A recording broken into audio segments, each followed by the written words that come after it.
berhayal, ingin semangat sampai mengamalkan suatu wiridan amalan untuk bertemu Nabi Khidir. Karena itu tidak dilakukan, tidak kita dengar dari guru-guru kita memberi kita amalan dengan tujuan ketemu Nabi Khidir.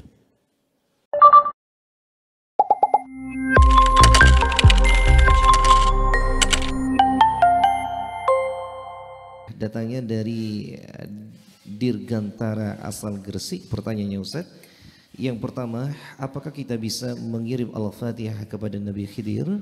Kemudian yang kedua, apakah kita bisa bertemu dengan Nabi Khidir, katanya Ustaz? Al-Fatihah kepada siapapun ahlan wa sahlan, enggak ada larangan. Nabi Khidir, Nabi Muhammad, Nabi Musa, Nabi Isa, silahkan. Silahkan Anda kirim Fatihah, baik orang yang masih hidup atau orang yang sudah meninggal. Walaupun kebiasaan para salaf kita, para ulama kita untuk hadiah Al-Fatihah ini untuk orang yang sudah meninggal. Untuk orang yang masih hidup kita doakan dia. Kebiasaannya seperti itu, tapi tidak ada larangan. Wa Nabi Khidir alaihi salam, ada khilaf banyak ulama tentang Nabi Khidir. Ada yang mengatakan beliau nabi, ada yang mengatakan beliau orang saleh dan seterusnya. Ala kulli hal, ada yang mengatakan beliau masih hidup, ada yang mengatakan sebaliknya. Tayyib, kalau beliau mengambil pendapat beliau masih hidup, dan itu banyak kita dengar dari para ulama kita, para aulia kita menceritakan tentang pertemuan beliau dengan Nabi Khidir yang menunjukkan bahwa Nabi Khidir ini masih hidup. Maka Anda kemungkinan bertemu dengan beliau mungkin bisa, enggak ada masalah. Kalau dikatakan mungkin, tidak ada yang enggak mungkin, gitulah. Tidak ada yang tidak mungkin.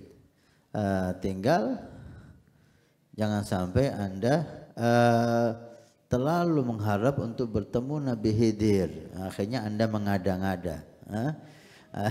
Anda mengada-ngada, Anda berhayal dan seterusnya. Para ulama kita, para aulia kita tidak pernah kita dengar beliau ingin bertemu Nabi Khidir. Yang kita dengar Nabi Khidir hadir di majelis beliau.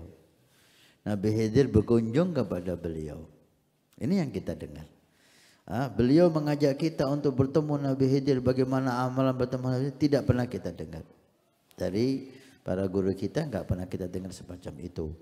Intinya Nabi Khidir adalah hamba Allah yang ada, kalau meyakini seperti pendapat ulama yang beliau masih hidup, ada tugas dari Allah Subhanahu wa taala berbagai macam hal.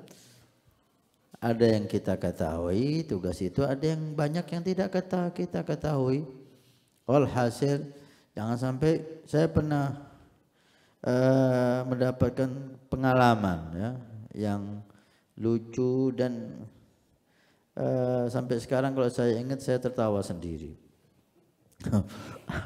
Saya dulu senang berkunjung kepada para kiai, para ulama, yang tua, yang muda. Senang saya silaturahmi. Waktu itu belum banyak aktivitas dakwah sehingga kita manfaatkan untuk berkunjung kepada mereka. Dan banyak manfaat yang kita ambil daripada kiai-kiai, para ulama, para salihin. Ada sahabat kita yang masih muda waktu itu, kita bermain ke rumah beliau. Dalam pembahasan itu kita berkunjung ke satu kiai, satu ustadz, maka kita bahas ilmu agama. Ada pembahasan ilmu yang waktu itu belum kita temukan jawaban dalam kitab. Maka ketika saya berkunjung dengan beliau, saya bahaslah masalah itu. Beliau mengatakan, sebentar Habib, minta izin masuk. Beliau masuk, keluar, Habib, jawabannya ini. Kok cepat banget gitu loh, tanpa lihat kitab, tanpa lihat apa. Maaf Kiai, di kitab mana ini? Kata Nabi Khidir jawabannya ini. Kalau kata Nabi Khidir, Ada Nabi Khidir di rumahnya ente gimana? Tanyakan Nabi Khidir. Kita guyon. Tolong tanyakan Nabi Khidir Kiai, kitabnya di mana? Kita sampaikan ke orang kata Nabi Khidir, ya orang-orang tertawa dong. Tolong tanyakan Nabi Khidir, kitabnya di mana? Kemudian beliau masuk ke ruangan gitu yang bisa saya lihat. Ternyata santrinya itu dikasih imamah, kemudian dibaca-bacain seakan-akan Nabi Khidir masuk di dalam jasad si santri itu. Oh, sampean kayak gini Kiai. Iya Habib, ya enak sampean Kiai, nggak perlu kitab lagi. Ada masalah tanya Nabi Khidir. Kitabnya apa kata Nabi Khidir Kiai? Oh, enggak disebutkan Bib kitabnya. Alhasil ini kisah kita nggak seudon sama dia ya. Tapi ini lucu kan, gitu loh.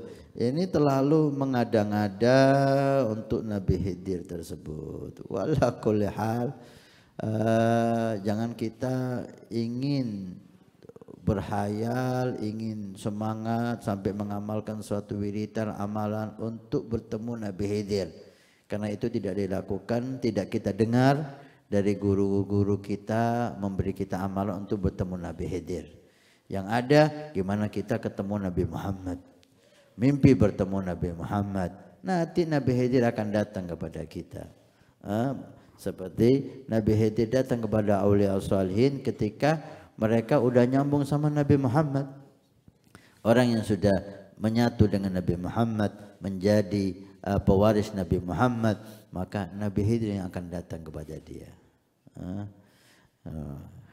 Ada kisah di zaman Syekh Abdul Qadir Jailani. Ada seseorang santri disuruh oleh Syekh Abdul Qadir Jailani untuk nyapu halaman rumah Syekh Abdul Qadir Jailani atau pondok pesantren. Ini santri mengambil perintah gurunya dengan sungguh-sungguh, nyapulah dia.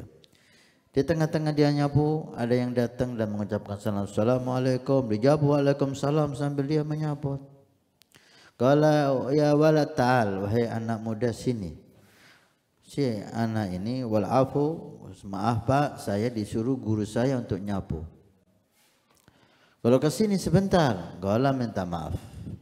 Ini mengambil perintah gurunya dengan sungguh-sungguh. Minta maaf, saya disuruh guru saya menyapu. Kalau tidakkah kamu tahu saya? Kalau saya nggak tahu siapa kamu, tapi saya disuruh guru saya menyapu. Saya Khidir, kata orang ini. Kalau ahlan wa sahlan nanti Khidir, tapi anak disuruh guru saya menyapu.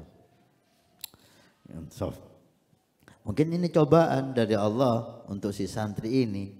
Bagaimana dalam kondisi semacam ini, tetap santri ini taat sama gurunya. Salah saya ditinggallah oleh orang yang mengatakan Nabi Khidir tadi, dan Sayyidina Syekh Abdul Qadir Jailani datang bertanya kepada si santri seakan-akan beliau tahu kejadian itu. Ada apa tadi? Siapa yang datang? Kalau ada orang memanggil saya dan dia mengatakan dirinya Khidir, terus apa yang kamu katakan? Saya katakan maaf, saya disuruh guru saya menyapu. Kamu tidak penuhi panggilan dia, galala. Saya kamu suruh nyapu, saya taat. Kalau senanglah Syekh Abdul Qadir Jailani dan dipanggillah Nabi Khidir tadi. Ini kisah ya. Tapi tolong jangan dibahas terlalu panjang. Ini kisah dari orang-orang saleh yang kita dapat. Tidak ada arti apa-apa kecuali bagaimana seseorang itu taat sama guru. Anda percaya silahkan, Anda nggak percaya udah tutup. Tidak, jangan sampai ini menjadi polemik baru. Karena kalau kisah-kisah tentang aulia ini banyak orang-orang yang nggak tahu alergi dengan aulia salihin. Innalillahi wa inna ilaihi raji'un. Kita hidup di zaman apa ini nggak ngerti kita. Ala kulli hal. Inilah yang kita ketahui tentang Nabi Khidir alaihissalam, hamba Allah yang mulia. Tapi yang kita dapatkan dari guru-guru kita tidak ada perintah dari mereka untuk kita mengamalkan suatu amalan dengan tujuan ketemu Nabi Khidir. Biar Nabi Khidir akan datang ke tempat yang dia mau, ke orang yang dia mau. Kita tahu dia Khidir alaihi salam. Alhamdulillah, kita enggak tahu, yang penting kita berbuat baik kepada semua, kita ngambil berkah dari semua. Assalamualaikum warahmatullahi wabarakatuh. Alhamdulillah, saya Hasan Ismail Al-Muhdar, khadim Pondok Pesantren Nurul Iman. Kami informasikan kepada semua donatur Masjid Awwabin pada hari Jumat ini tanggal 9 Juni. Alhamdulillah, kita melaporkan perkembangan Masjid Awwabin. Lantai pertama sudah kita lewati dan sudah selesai, tinggal finishing. Dan ini lantai yang kedua juga sudah selesai pengedekan, dan insya Allah sebentar lagi proses finishing. Dan ini kita naik lantai 3 atau lantai 2 masjid. Alhamdulillah udah proses pengedekan. Setelah itu kita mulai finishing, mulai dari lantai dasar aula, masjid yang pertama dan lantai masjid yang kedua. Terima kasih banyak semua donatur, semua simpatisan, baik yang mengikuti bulanan setiap bulan 100.000 ataupun yang memberikan hartanya. Mudah-mudahan Allah Subhanahu wa taala menjadikan sebagai sedekah jariah. Kalau kemarin Anda yang ikut, ini waktunya Anda menjadikan sedekah jariah ini untuk orang tua Anda, untuk anak Anda, untuk orang-orang yang Anda cintai, untuk istri Anda, sehingga semuanya kaya dengan pahala dan taat di hari kiamat. Karena masjid ini akan ditempati semua kegiatan ibadah, belajar mengajar di masjid, dakwah ilallah di masjid, salat jamaah di masjid, aurat di masjid, pengajian di masjid. Masya Allah, begitu besar fungsi masjid dan aula Al-Awwabin yang diberi nama oleh guru mulia kita dengan Awwabin. Mudah-mudahan dapat selesai dan bermanfaat sampai hari kiamat. Terima kasih. Barakah. Wassalamualaikum warahmatullahi wabarakatuh.